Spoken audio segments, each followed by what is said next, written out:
Good afternoon, everyone, and thank you for joining today's CHP webinar on a winning strategy for LEED and peer.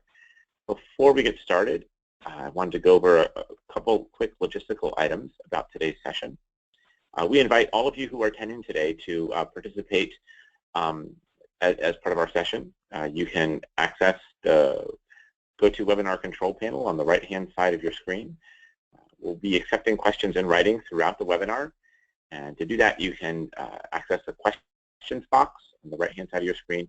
And in this lower box here, type in whatever questions you have for our presenters today. We will be holding all questions until the end of the session. After our two presentations are complete, we'll dedicate some time to a Q&A for all the written questions that have come in. Some of you may also be interested in receiving a copy of today's slides, and all of the participants on today's line will receive an email at the conclusion of the webinar in the coming days with access to the follow-up materials, including a copy of the slides. With that, I'd like to hand things over to Gary McNeil of EPA to kick off today's session and introduce our speakers. Gary? Thank you, Sargon. My name is Gary McNeil. I'm the Communications Director for the Combined Heat and Power Partnership at EPA. And welcome to the webinar. Thank you for joining us today. For 2 or 3 years, we've been working on the relationship between combined heat and power and the LEED rating system. And more recently, CHP equipped district energy systems. And so the webinar today, which is about district energy with CHP and how it's treated by the LEED and the peer rating systems, is sort of a natural outgrowth of the work we've been doing with the U.S. Green Building Council and with the LEED rating system for 2 or 3 years. Our first speaker is going to be Charlie Goff. Charlie Goff is an engineer with the Eastern Research Group. For the past 10 years, Charlie has supported the Combined Heat and Power Partnership, providing strategic planning, technical, and education outreach support to help advance CHP development in the United States. Charlie has a BS in Mechanical Engineering from Washington University in St. Louis and a Master of Public Policy from Georgetown University. He is also a LEED accredited professional. Our second speaker is going to be Courtney Yan, and Courtney is the Technical Director for the peer rating system. And in that role, she's responsible for the development of the rating system and its integration with other programs at the U.S. Green Building Council. Courtney joined the U.S. Green Building Council in 2007 as a member of the LEED certification team, and has since worked on a number of projects, including the Demand Response Partnership Program. She is a graduate of Brown University and has a master's in sustainability systems from the University of Michigan. So with that, I'm going to turn it over to Charlie. Thank you. Great. Well, thank you, Gary. My presentation today is going to focus on the work EPA has done related to the LEED point benefit available for a building that connects to a CHP-equipped district energy system. And specifically how a building connected to a CHP-equipped district energy system can earn more points compared to connecting to a district energy system without CHP or choosing not to connect to a district energy system at all and relying on purchased electricity and on-site thermal production.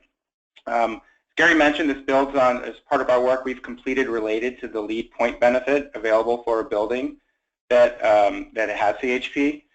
We've developed several resources related to our work in these areas, which I'll mention at the end of my presentation. And I encourage you to access these to learn more. Next slide, Sargon. So the reason why we've been involved in this area is because the use of LEED to recognize the environmental performance of buildings and facilities is really growing at a pretty rapid pace. LEED is also a really big influencer of how buildings are designed and operated.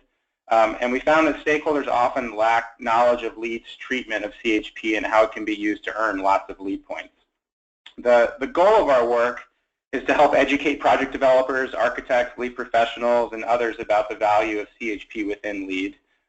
To date, we focused on the LEED for new construction rating system, both when a CHP system serves a single building and the outputs are used within that building, but also when a building is connected to a CHP-equipped district energy system, which is going to be the focus of my presentation today. Next slide. So the next two slides here will be familiar to those who have worked on LEED projects before, but I just wanted to set the context for the impact CHP can have on a project. The current version of LEED, which is version 4, has 4 certification levels: certified, silver, gold, and platinum. Under LEED, buildings earn points in a number of categories and are awarded a certification level based on the number of points they earn. So there are 56 credits worth a potential of 110 points. Next slide. The credit in LEED most relevant to CHP is the Optimized Energy Performance Credit, which is under the Energy and Atmosphere category. The intent of this credit is really to maximize the energy efficiency of buildings. This credit also happens to be the largest point-earning credit in all of LEED and is therefore incredibly important for LEED projects. Maximizing the number of points earned in this category really goes a long way towards a project meeting its LEED certification goals or even exceeding them in some cases. Points are awarded based on reductions in energy cost over a baseline building, which is an important point. It's not BTU savings, it's energy cost savings. And this baseline building is a building in which the energy efficiency requirements of ASHRAE 90.1 2010 are met. Under version 4, there are 18 points available in this credit category, and to earn all 18 points requires a building to achieve 50% cost reductions over this baseline building. And achieving all of the optimized energy performance points represents 45% of the points needed to become LEED certified, which is the lowest certification level. So you can really see how important this credit is to projects meeting their LEED goals. Next slide. So let's take a look at what the opportunity is in a district energy setting. Everyone on this call probably knows what district energy is, but just in case, the definition from the International District Energy Association is that district energy is heating and or cooling and or CHP for an entire university, office park, medical campus, mixed-use sustainable development, or downtown. Today there are over 700 district energy systems in the U.S. These systems produce thermal energy, be it steam, hot water, or chilled water, also sometimes electricity, especially if it's a CHP system. They do so at a central plant and then pipe that hot and or chilled water or steam and distribute the electricity through a microgrid to buildings connected to that district system. With respect to LEED, USGBC has developed guidance for buildings connected to a CHP-equipped district energy system on how to determine optimized energy performance points. That guidance is contained in the LEED V4 reference guide for building design and construction, which is available through USGBC. And what I'll be talking about over the next few slides is kind of simplifying that guidance, which is explained in a lot more detail in the paper we've put together. So the foundation underlying the methodology for determining optimized energy performance points is based on allocating a portion of the CHP system's fuel input and electricity output to the design building. And this is done based on the amount of thermal energy supplied to the design building by the district energy system. So next slide. So there are 3 main steps to determining the optimized energy performance points when connecting to a CHP-equipped district energy system. The first step is to determine the energy cost of the baseline building. And as I mentioned, this is a building that meets the energy efficiency requirements outlined in ASHRAE 90.1 2010. The second step is to determine the energy cost of the design building. And this is the building that is connected with, in this particular case, would be connected to the district energy system, receiving some of its thermal and electricity from that system. But in addition, it would be the building that has all of the other great design improvements that the building is being designed for purposes of LEED.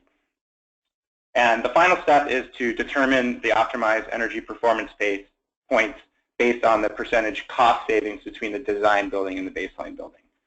So steps 1 and 2 are completed by running and completing a whole building energy simulation for both these building types, where the energy loads are estimated.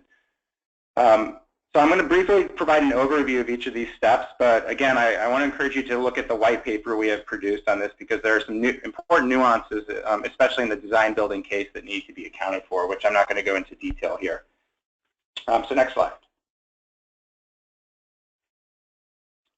So the first step in this process is to determine the energy cost of the baseline building. So step one is using an energy model, you want to determine the electricity load of the baseline building. Now this is the hour-by-hour electricity requirements of the baseline building. And that's, again, this is the one that is implementing the energy efficiency requirements outlined in ASHRAE 90.1 2010. The second step is we're going to calculate the baseline building electricity cost by applying the site utility rate to the modeled electricity load for the baseline building. It's a pretty simple calculation. The energy modeling simulation software that you use can do this for you. Step three, using the same energy model, we're going to be determining the thermal load of the baseline building. We're going to do so by assuming that the building's thermal is provided through an on-site system. One important point for this baseline building is that we're assuming that its electricity requirements are being met by purchased utility electricity, and that its thermal loads are being met through an on-site thermal system. So if it's heating, it would most likely be a boiler, and if it was cooling, it would be most likely to be an on-site chiller. And step four here, we're going to calculate the baseline building's thermal energy cost by simply applying the fuel rate to the modeled energy thermal load. And then finally, we're going to calculate total energy cost for the baseline building by summing up the costs associated with the electricity and thermal production. So next slide. So the next step is we're going to do something very similar, but this time we're going to do it for the design building. And again, this is the building that is connected to the district energy system in this case, so it's taking advantage of the CHP output from the central plant. It also has all the other design improvements that the building may be implementing. So first, we're going to use an energy model to determine the electricity and thermal energy loads of the design building. Next, we're going to calculate the CHP fuel input for the district energy system that's allocated to the design building. So in the design case, part of the district energy system CHP output is being used to meet some of the design building's electricity and thermal requirements. So what the methodology does is it allows us to allocate a portion of that CHP system's fuel input to the design building energy cost calculation for the purposes of figuring out what the energy costs are associated with the design building. This is done based on allocating a portion of the district energy system thermal provided to the design building. There are some nuances in how to do this, which are outlined in detail in our paper, so I'll refer you to that, but this is basically how it's done. So step three here is we're going to calculate the cost of the CHP fuel input by applying the cost of CHP fuel to what's allocated to the design building. CHP is typically run with natural gas, so if that were to be the case, we would apply the natural gas cost to the amount of CHP input fuel that is being allocated to the design building. Step four here, we're going to determine the cost of any excess purchased electricity and fuel needed for the on-site thermal production. In many cases, the central plant may not be providing 100% of the connected building's electricity and thermal load, so the connected building may need to purchase electricity and or generate some on-site thermal. And so we want to add the cost associated with doing that to the design building calculation. So this final step here is we're going to calculate total energy cost by summing up the cost of the CHP input fuel that is being allocated to the design building, plus the cost of any additional energy that's required for the design building. Next slide, please. So the final step is to determine how many optimized energy performance points the connected building can achieve. So basically, this is just done based off the percentage improvement in energy costs of the design building compared to the design building, a simple percentage calculation. Once we get the percentage improvement, we're going to first check to see if the minimum energy performance prerequisite has met. In LEED version 4, there is a prerequisite that requires all buildings to demonstrate a 5% improvement in energy costs compared to the baseline building in the new construction system. So if any building seeking LEED certification has at a minimum to achieve that level of energy cost reduction. If they don't, they can't be certified. So once that prerequisite is met, which it should be, assuming especially if you're connecting to a district energy system that has CHP, you're going to determine how many points, optimized energy performance points you can achieve. And if you go to the next slide, I have a sampling of a table here. This is shows a selection of energy cost-saving thresholds and the corresponding optimized energy performance points that can be achieved. So to earn maximum points, you need to achieve a 50% reduction in energy cost, and that gets you 18 points. But for example, if you achieve 22% reduction over the baseline in cost, you would achieve 9 points. So what I want to stress here is that the basis of the cost savings associated with CHP, and thus the LEED point benefit, is that CHP produces the same amount of energy using less fuel than separate heat and power, meaning purchased utility electricity and on-site boiler fuel, for example, for heat.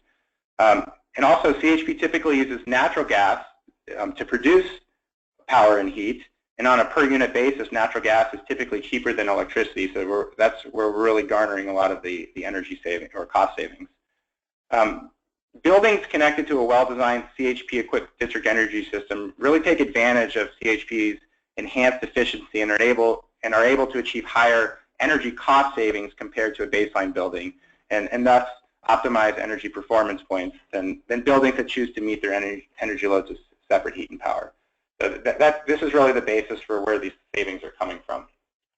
Next slide. So in our paper, we actually developed a hypothetical example demonstrating the USGBC methodology and the point benefit that can be achieved by a building connecting to a CHP-equipped district energy system.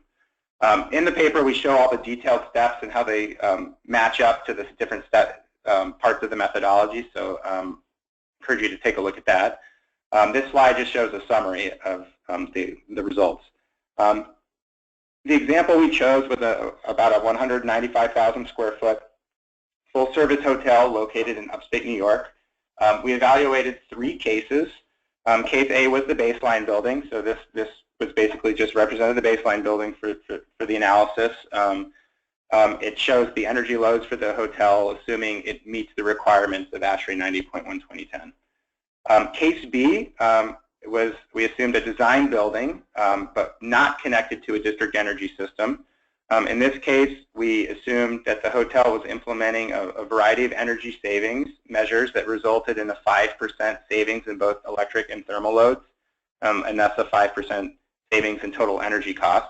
We did this so that this building would meet the minimum energy performance prerequisite that LEED requires.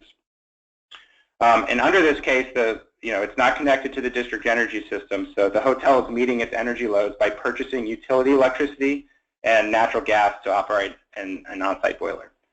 And then finally, case C, we did, this is a design building that's implementing the same 5% savings or energy savings measures that result in 5% energy savings in electric and thermal loads. But in this case, the design building is connecting to a CHP-equipped district energy system to help it meet its energy loads. So as you can see here, in this example, it's based on assumptions that we think are reasonable based on this CHP program's experience. The hotel is achieving a little over 37% energy cost savings, which equates to 14 optimized energy performance points. And so case B, it was the same design building. It's getting its purchasing its electricity from the utility and operating an on-site boiler. And case C is simply by connecting to the CHP-equipped district energy system and taking advantage of the benefits the CHP system is offering is resulting in this particular example getting 14 points. So I also want to say, we're always looking for good real-world examples too. So if there's anybody out there who has some good examples of CHP helping or CHP-equipped district energy system helping an individual building achieve points, we'd love to hear about it. So next slide.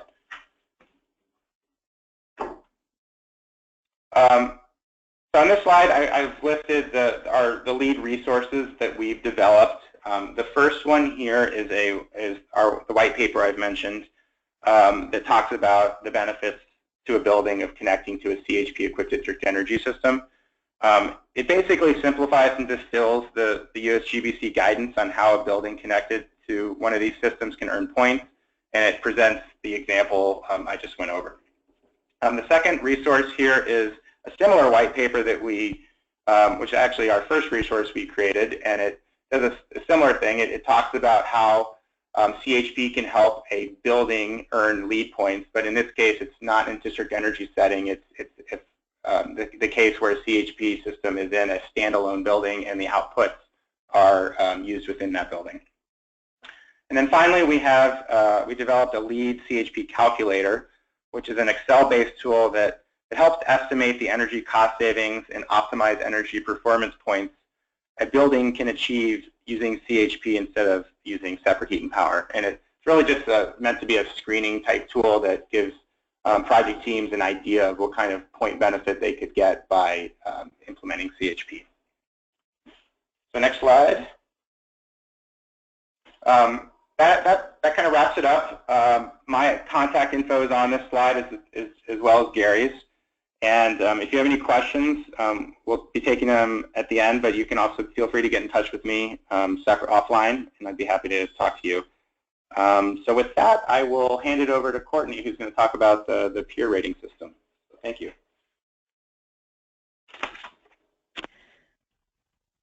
Thanks, Charlie, and thanks, Gary, for the introduction. So Charlie did a great job describing how LEED projects can get points for connecting to a CHP. My part of the presentation will be on two topics. First, I'm going to give an overview of peer, focusing on opportunities for CHP projects. And the second is to talk about some upcoming developments that we're working on for LEED and peer projects. LEED and peer CHP projects and how you can get involved. Next slide. Next slide. So peer is one of the newer rating systems that USGBC recently acquired. Hopefully you're familiar with LEED. LEED is really about building sustainability, but within that larger context, USGBC, we believe that a key component of a building sustainability, right, is the power supplying it. So peer is a rating system for energy generation, transmission, and distribution, so everything going up to the building meter. Peer was modeled after LEED, and it's developed by the U.S. Green Building Council and administered by GBCI, just like LEED. Next slide. So, like LEED, peer has different credit categories. They're a little bit different. Reliability and resiliency. Next. This category is focused on things like interruption metrics and benchmarking. It addresses topics such as damage and exposure prevention, and islanding and long and short-term backup. Next, the energy efficiency and environment category is where we would see the things that we think of as conventionally sustainable energy metrics like air emissions intensity, water use, solid waste, and renewables. The next category, grid support and services, looks at things like load optimization and peak demand reduction, dynamic and real-time pricing, and policies like net metering and interconnection. Next. And then the final category looks at things like opportunity, cost, and value analysis, procedures and planning like emergency response planning, and then some of the energy infrastructure like meters, management systems, and controls. Next.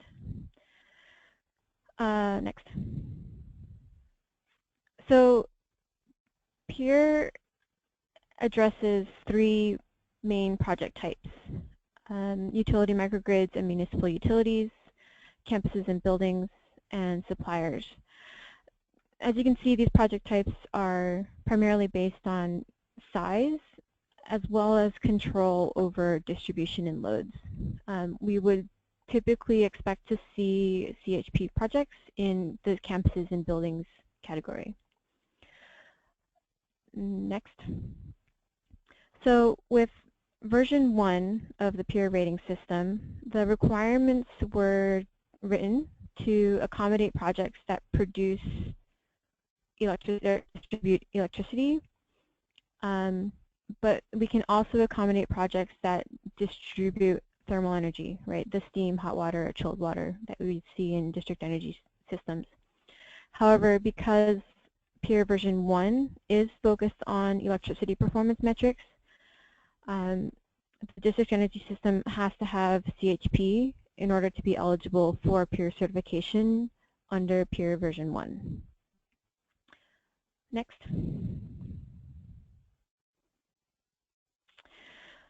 So that's kind of a crash course in the peer rating system. Hopefully you can see how CHP equipped DES fits within that rating system. If you want to learn more, I would encourage you to visit peer.gbci.org. But I wanted to take this opportunity to talk about 2 upcoming developments that I think are going to be particularly relevant for CHP-equipped district energy systems. The first is peer version 2 that we are working on currently, and the second is a LEED alternative compliance path for district energy based on a peer methodology. Next.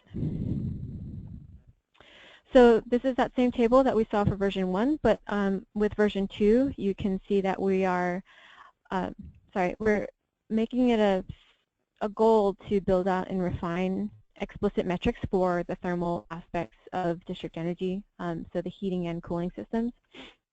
So with version 2, we would balance both electricity and thermal performance. So again, it would be district energy systems with CHP getting peer certified. This version of the rating system we hope will be available in Q2 of this year.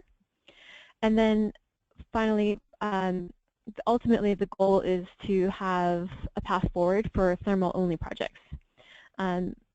So district energy systems without CHP. We aren't quite there yet, and we don't have a timeline for when that happens, but that is the direction that we are heading in. Next. Okay, so in terms of the LEED alternative compliance path, one of our goals at USGBC is to identify and augment connections between all the rating systems. And this alternative compliance path is one way that we're doing that. Next.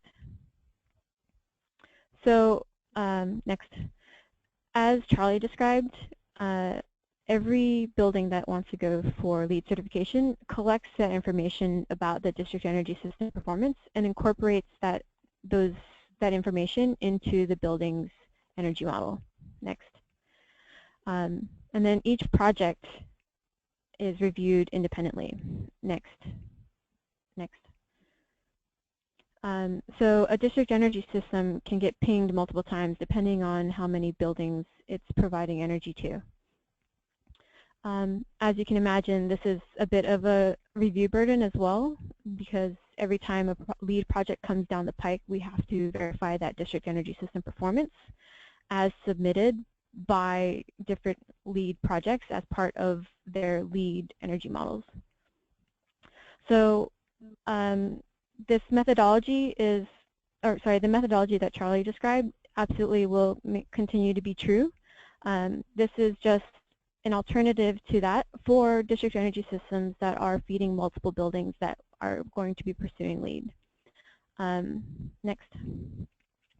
So next, the way that this alternative compliance path will work is the district energy system would get a peer score based on their emissions intensity, system energy efficiency, and source energy intensity.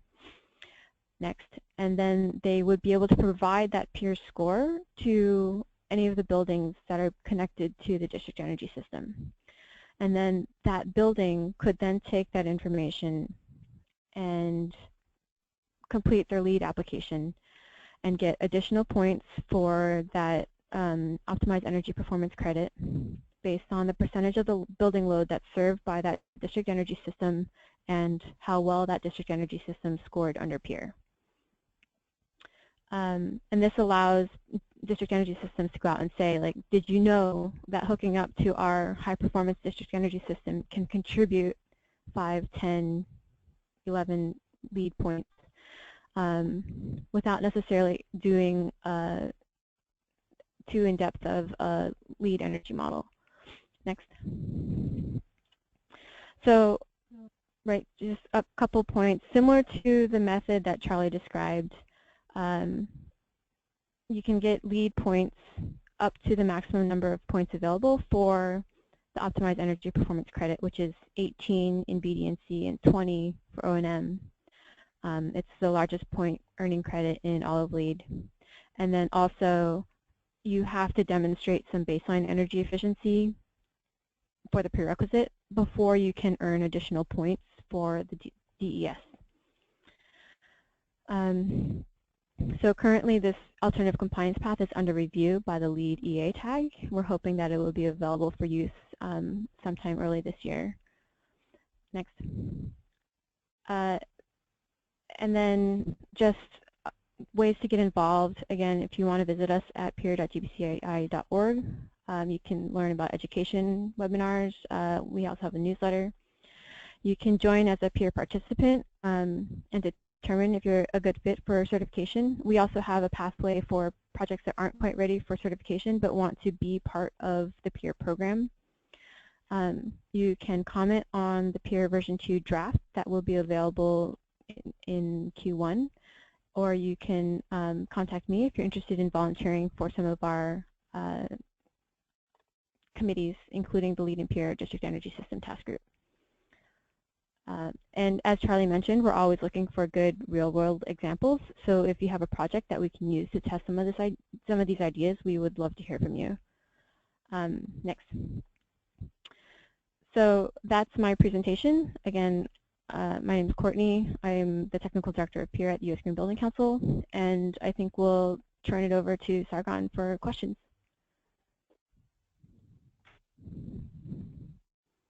Thank you, everyone, all both our presenters, both Charlie and Courtney. We did receive a number of questions on the line. I believe we have a few that we'd like to address over the phone. Before that, I'll turn to Charlie. In terms of questions that were answered in writing, were there any of those that you wanted to address over the phone for the benefit of the whole audience?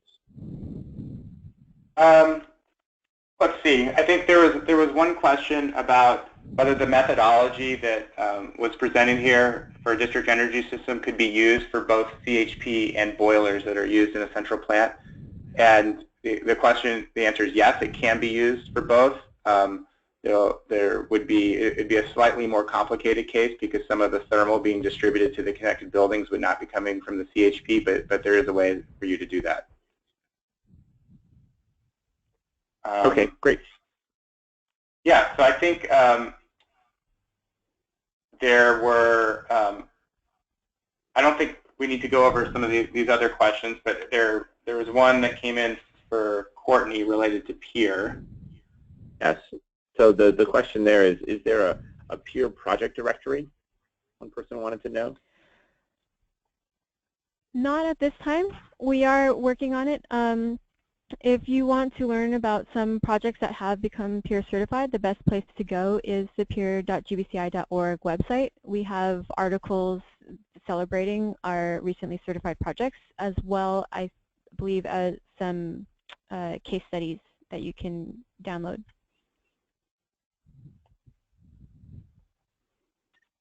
Great. Another question for you, Charlie. One of our participants asked, how would a campus that is currently developing a DES approach to the? You know what? I believe that question might be incomplete. Oh no, pardon me. Developing a DES approach to LEED certifications. Pardon me. I guess there's two parts to that. You know, the buildings connected to the district energy system, there are certainly opportunities for them to become LEED certified or earn LEED certification, and if that district energy system has CHP, it'll greatly enhance the number of points they can be able to achieve. But I think now with PEER, there's an opportunity for these campuses to earn PEER certification too for their district energy system as a whole, which, as Courtney talked about, can be beneficial for those individual buildings that are seeking LEED certification as well. Great, thanks. Another one of our participants asked whether a CHP-equipped district energy points rating system is also applied to the LEED neighborhood.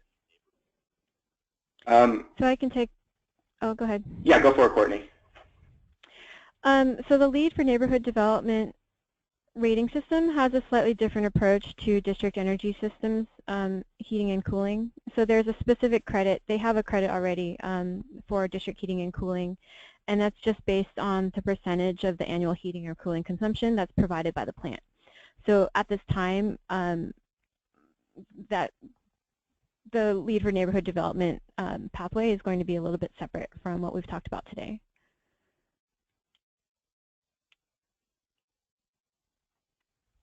Okay. We have another question in here, stating sort of a personal anecdote.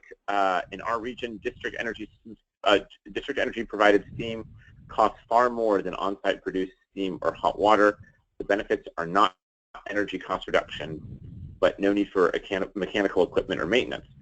So how does this relate to the LEED point scoring system? Well, the LEED points are definitely determined by energy cost savings for the connected building. With respect to,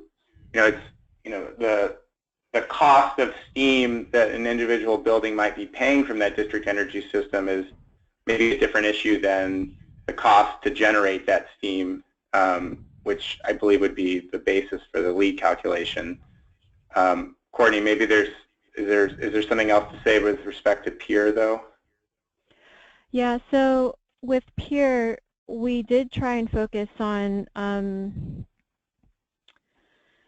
benchmarking the district energy system performance based on environmental metrics, the air emissions, source energy intensity,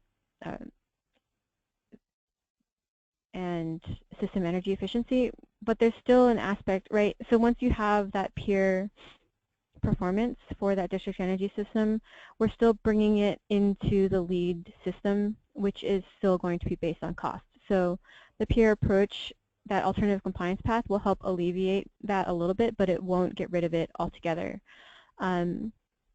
We are, in general, trying to find an alternative to the cost question for that LEED credit, but we're not quite there yet.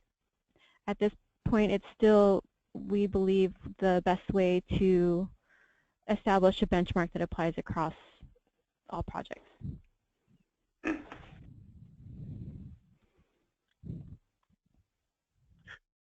Great, thank you both. Sorry, I would follow up with that. There is a pilot credit for alternative metrics for this LEED credit, and so if you are interested, I would highly recommend that you take a look at that pilot credit.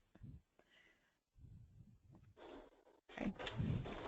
And that pilot credit, Courtney, correct me if I'm wrong, it bases the points are based off of several different options, one of which is greenhouse gas emission savings of the design building over the baseline building. Another one is source energy savings. Right. And I think there's a couple other ones. Yeah, there might be 6 or 7 alternative metrics that you can use to demonstrate that your system is providing an environmental benefit separate from the energy costs.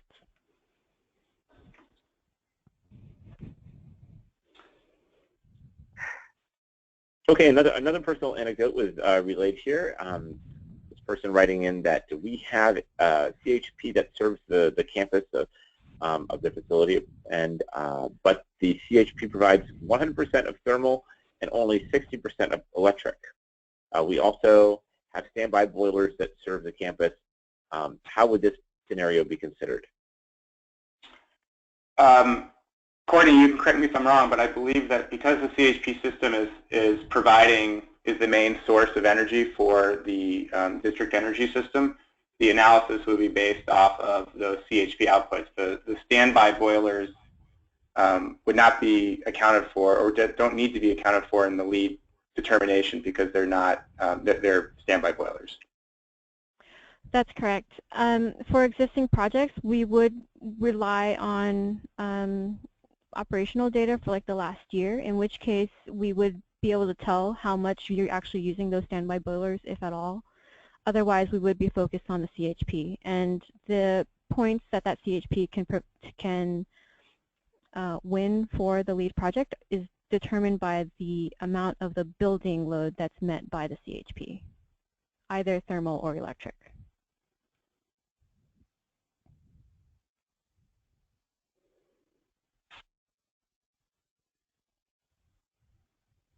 Great. Another one of our participants asked whether there's any guidance for an existing building to connect to a new CHP project or district energy system.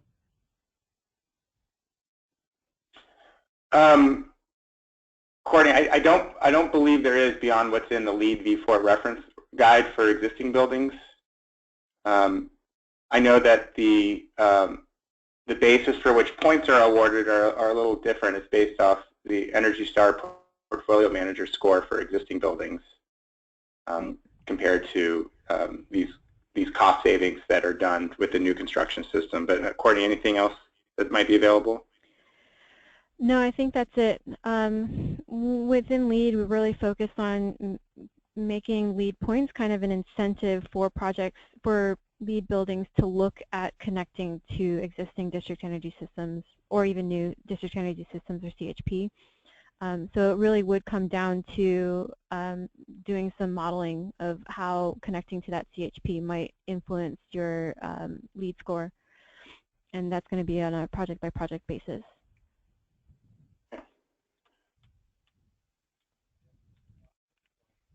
Sarga, maybe we have time for one more question. Sure. One more question. There is an upcoming thermal to electricity technology with the help of graphene. So in the future, and perhaps this applies to all sort of new technologies, are you considering this particular material or any other new technologies in CHP and the peer rating system? So I can go ahead and tackle that at a high level. And feel free to jump in, Charlie. So LEED and peer are really focused on being technology agnostic, and that's pretty standard for USGBC's approach. So we would really be looking at the performance of the district energy system or the CHP as a whole, regardless of the particular components that are in that system.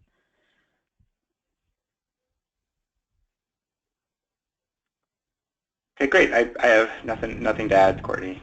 Great.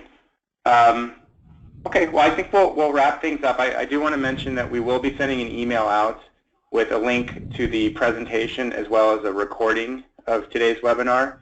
And there was also a question here at the end about whether the questions and answers to the session will be provided, and we can include that as well in the distribution. So I want to thank everybody for participating. Again, yeah, go ahead, Sargon. I was going to mention that as part of the recording, this entire Q&A session has been included as part of that recording. So it will be included both in visual and potentially as that written form as well. Great. Thank you. And I was just going to conclude by saying if anybody has any other questions that they'd like to ask offline, our contact information is in the slides, and we'll be we're welcome to talk to you. So thank you. So thank you again once again to all of our presenters and for all of you who joined today. This webinar is now concluded. Thank you for your attendance.